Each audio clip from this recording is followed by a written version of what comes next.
So guys, आज की इस वीडियो में जानेंगे इन सभी वर्ड्स का क्या यूज है, क्या इसका एग्जाम्पल्स हैं, कैसे सेंटेंस बनाए जाते हैं, क्या फॉर्मूला है। मतलब कि आप सभी चीजें इस वीडियो में जानेंगे। तो चलिए शुरू करते हैं। सबसे पहले यूज ऑफ ऑल टुगेदर, जिसका मतलब होता है पूरी तरह से। पूरी तरह से मतलब होता है कंप्लीटली। तो आप इसका यूज इस प्रकार से करते हैं, तुम पूरी तरह से बदल गए हो, जिसे हम बोलते हैं you are all together changed. उसने पूरी तरह से मेरा साथ दिया। तो पूरी तरह से इसके लिए हम यूज करते हैं ऑल टुगेदर, जो होगा ही सपोर्टेड मी, उसने मेरा साथ दिया ऑल टुगेदर, पूरी तरह से। तो पूरी तरह से के लिए आप यूज करेंगे ऑल टुगेदर, जो कि आप इस पर से यूज कर सकते हैं। आगे आपका एक्सेप्ट, जिसका मतलब होता है को छोड़कर। इसका मतलब है को छोड़कर से मतलब है कि वो चीजें उसके पास नहीं है, उसको छोड़कर उसे चीजें हैं। जैसे कि आप एग्जाम्पल से समझ पाएंगे। ऐसे आपका एग्जाम्पल होगा, सबसे पहले आप लिखेंगे एक्सेप्ट प्लस ऑब्जेक्ट, जो चीजें नहीं है उससे आप लिखेंगे कॉमा सब्जेक्ट वर्ब ऑब्जेक्ट होगा। एग्जाम्पल, मेरे पास इस किताब के अलावा, दैट मीन्स को छोड़कर कई सारी किताबें हैं। मतलब कि मेरे ये किताब नहीं है, इसके अलावा कई सारी किताबें हैं। तो सेंटेंस हम बोल सकते हैं एक्सेप्ट दिस बुक, इस किताब के अलावा, इस किताब को छोड़कर, आई हैव मैनी बुक्स, मेरे पास कई सारी किताबें हैं।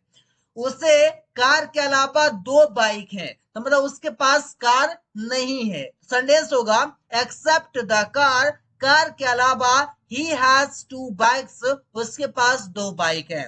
तो एक्सेप्ट का यूज आपको वहां पर करना है जहां पर आपको बताना हो, इससे छोड़कर मतलब कि वो चीजें आपके पास नहीं है, इस पर से।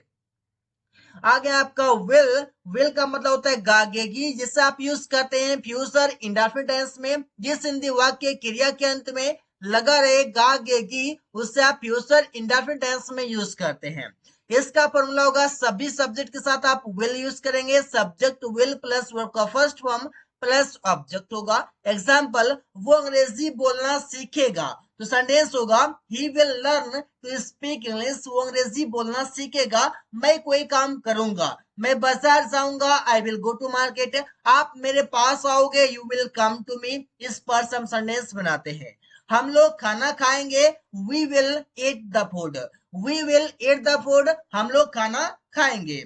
इसी बार से आगे है आपका सेल। सेल का भी मतलब होता है गागी, लेकिन सेल का यूज हम अब स्पीकिंग में नहीं करते हैं, लेकिन आप ग्रामर में यूज कर सकते हैं। आप सेल का यूज करते हैं आई और वी सब्जेक्ट के साथ, जो कि आपका सेल यूज होता है, बाकी के साथ विल यूज होता है। इसे आप बोलते हैं सब्जेक्ट सेल प्लस वर्ब का first form plus object. Example, मैं कल तुमसे मिलूंगा। तो आई के साथ सेल लगा सकते हैं, आई सेल मीट यू, लेकिन स्पीकिंग में आई विल मीट यू होता है। हम लोग मैच खेलेंगे, we will play the match, लेकिन स्पीकिंग में तो आप वी विल करते हैं, लेकिन ग्रामर में वी सेल होता है। आप समझते हैं सेल का अगला यूज है ऊ का मीनिंग देगा। इसका यूज हम परमिशन लेने के लिए करते हैं। फॉर्मूला होगा shall plus subject plus verb का फर्स्ट फॉर्म प्लस ऑब्जेक्ट और लास्ट में क्वेश्चन मार्क। जैसे कि क्या मैं जाऊं, तो सेंटेंस हम बनाते हैं सेल आई गो। क्या मैं खाना खाऊं, सेल आई ईट, इस पर से बोलते हैं, या फिर shall I eat the food. ऐसे हम आगे सेंटेंस को बोल सकते हैं, क्योंकि खाना लिखा हुआ है तो खाना के लिए हम फूड लिख सकते हैं। इसी बार से आगे है कुड हैव, जिसका मतलब होता है पास हो सकता था। पास हो सकता था मतलब कि प्रेजेंट टाइम में पास नहीं है, पास हो सकता था। तो होगा आपका subject could have plus object. कोई चीज पास हो सकता था, कुड हैव आप यूज कर सकते हैं। ऐसे तुम्हारे पास बहुत सारी चीजें हो सकता था, तो संडे से बनाते हैं you could have a lot of thing, या अ लॉट ऑफ थिंग्स आप कर सकते हैं। You could have a lot of things, तुम्हारे पास बहुत सारी चीजें हो सकता था। आकाश के पास अमन का सपोर्ट हो सकता था, अमन का सहारा हो सकता था। तो सेंटेंस होगा आकाश कुड हैव अमन्स सपोर्ट। ऐसे आप सेंटेंस बना सकते हैं कुड हैव की मदद से। आगे इसी बार से है वुड हैव, जो बताता है कि कोई काम कर चुका होता। कब कर चुका होता, तो पास्ट में ही कोई काम कर चुका होता।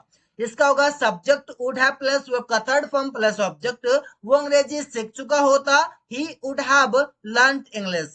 आप पत्र लिख चुके होते, you would have written a letter. ऐसा आप सेंटेंस वुड हैव की मदद से बना सकते हैं।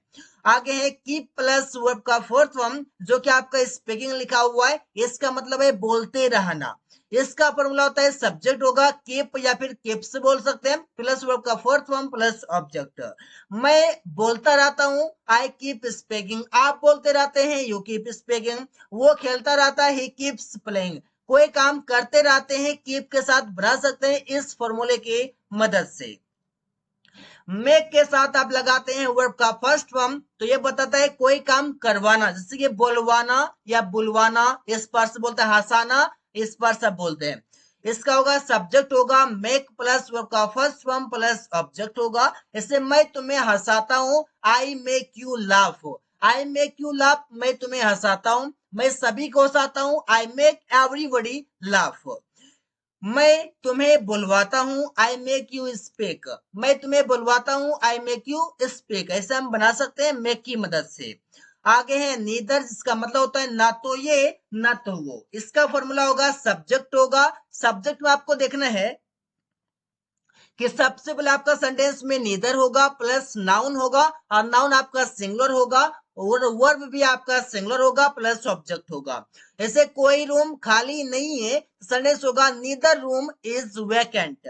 नीदर रूम इज वैकेंट, कोई भी रूम खाली नहीं है। कोई भी मोबाइल टेबल पर नहीं है, तो neither mobile is on the table. Neither mobile is on the table, कोई भी मोबाइल टेबल पर नहीं है। इस बार से नीदर की मदद से आप बना सकते हैं, ना के सेंस में, कोई भी नहीं के सेंस में ऐसे होगा। इसी बार से इधर के साथ आप और लगाते हैं, इसका मतलब होगा या तो ये या तो वो। इसका होगा फॉर्मूला कि इधर के साथ आप लगाएंगे क्लाउज, जो कि आपका सब्जेक्ट वर्ब और ऑब्जेक्ट भी हो सकता है, और होगा फिर आपका क्लॉज होगा, इधर के साथ क्लॉज फिर और के साथ क्लाउज। इसी बार से होगा कि आपका एक तरह से ऐसे भी होगा, इधर के साथ आप कोई नाउन लिखेंगे या प्रोनाउन, और के साथ फिर आप नाउन लिखेंगे या प्रोनाउन, फिर आप लिखेंगे वर्ब प्लस ऑब्जेक्ट।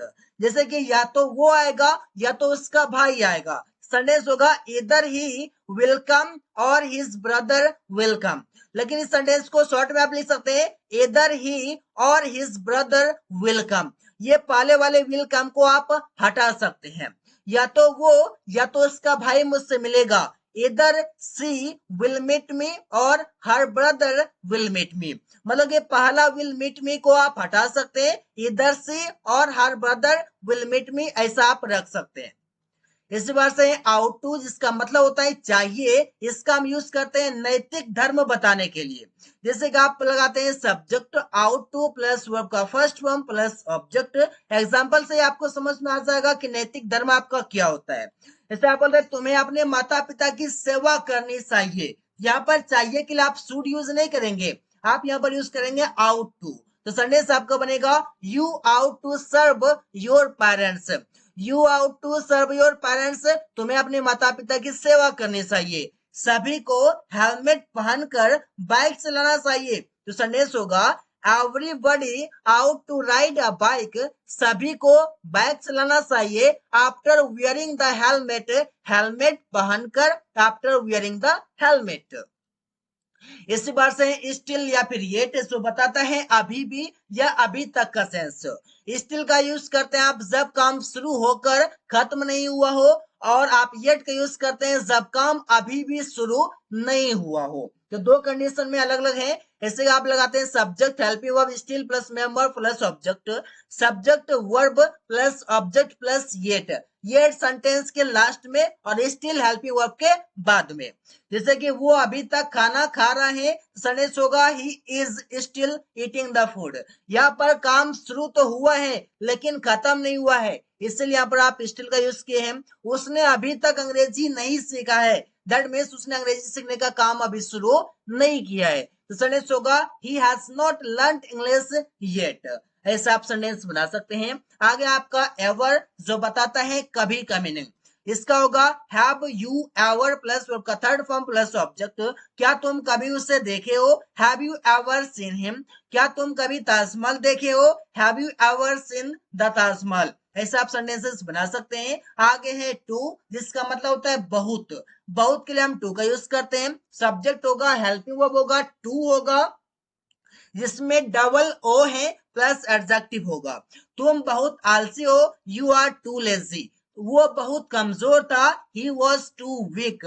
ऐसे आप सेंटेंसेस कई सारे बना सकते हैं। So guys, thanks for watching, that's all for today.